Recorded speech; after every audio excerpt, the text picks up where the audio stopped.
perkenalkan nama saya Elisa Priyamunte dengan NPM 2217031096 dari Fakultas FMIPA jurusan Matematika. Di video kali ini saya akan memberikan resum PKKMB 2022 di Universitas Lampung.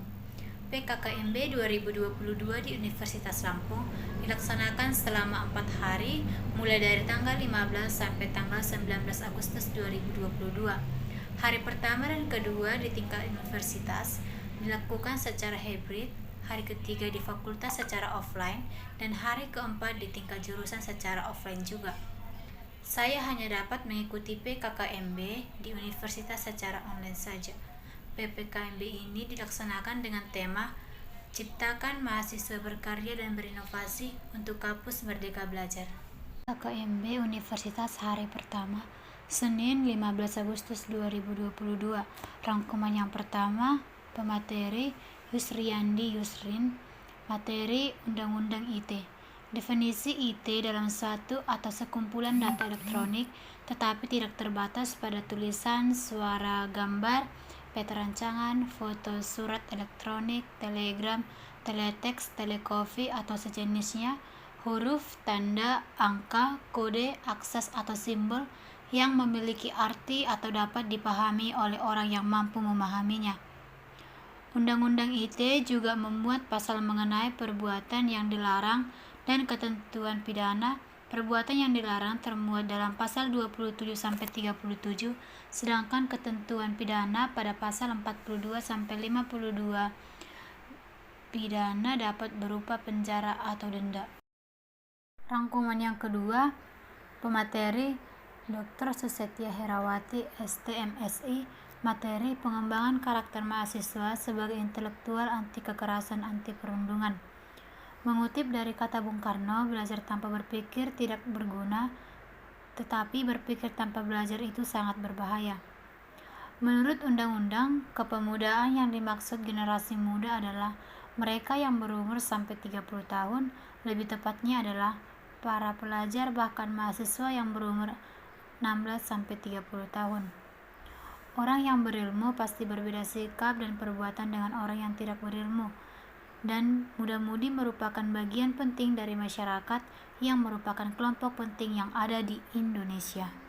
Rangkuman yang ketiga, pemateri Profesor Dr. KH Said Agil Sirot, MA, materi pengembangan karakter mahasiswa dan perspektif agama. Sejak dulu sampai sekarang, kita mempunyai genetik, mempunyai prinsip-prinsip yang kokoh, yang tidak pernah pudar dari ciri khas umat Islam Nusantara. Agak mundur secara adat kita ke belakang, ketika abad ke-19 dunia Islam dipimpin oleh khalifah, diantaranya Sayyidina Abu Kabur As-Siddiq, Sayyidina Umar bin Khattab, Sayyidina Utsman bin Affan, dan Sayyidina Ali bin Abi Thalib. PKKMB Universitas hari kedua, Selasa 16 Agustus 2022.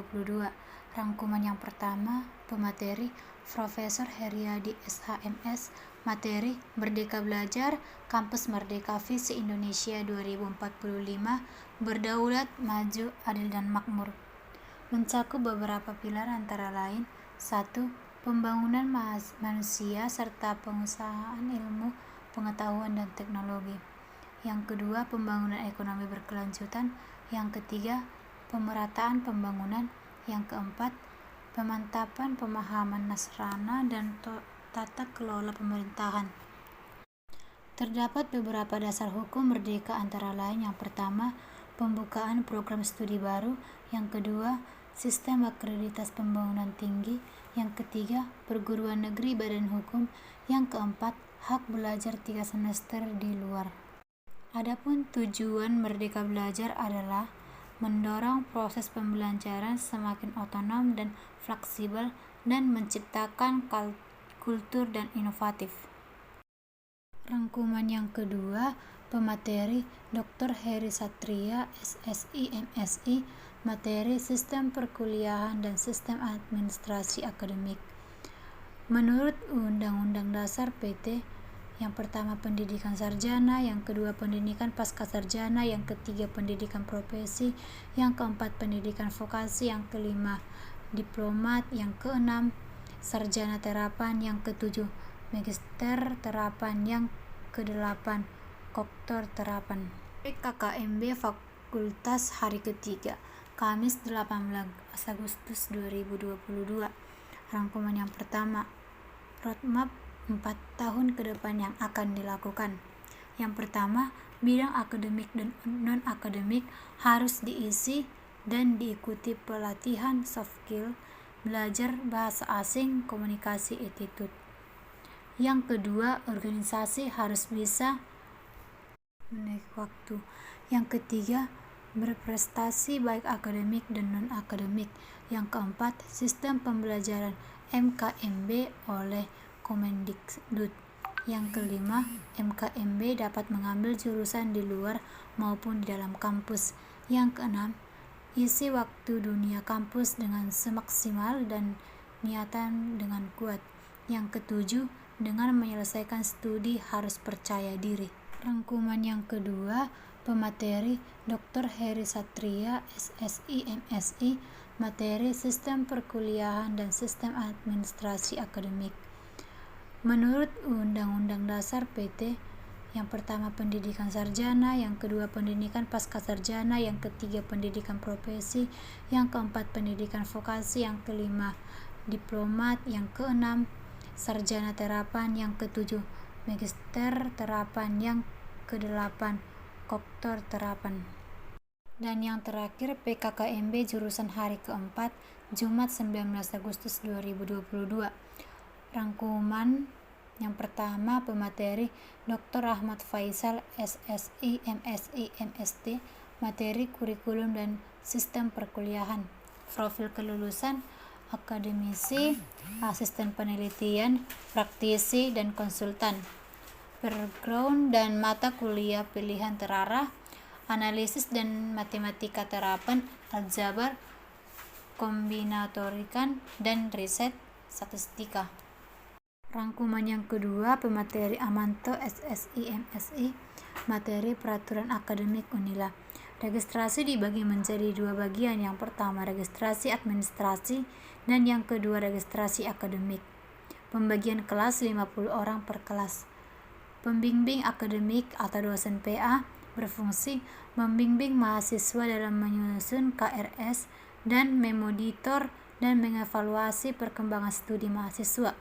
Adapun wewenangnya memberi nasihat, khususnya masalah studi yang menghambat kelancaran studi, memvalidasi KRS. Dan adapun rangkuman yang ketiga, pemateri Eri Sutiawan, MSI, pembimbing akademik dan tim bimbingan konseling. Yang pertama, pembimbing akademik atau PA adalah dosen yang ditetapkan oleh dekan atas usulan ketua program studi atau jurusan. Yang kedua, pertemuan dosen PA dan mahasiswa bimbingannya paling sedikit 3 kali dalam semester. Yang ketiga, tugas dosen PA adalah A. Membantu mahasiswa dalam menyusun rencana studi atau RS. Yang B. Membantu mahasiswa dalam mempertimbangkan mata kuliah yang akan diambil dan memvalidasi RS. 3. Memonitor dan mengevaluasi perkembangan studi mahasiswa.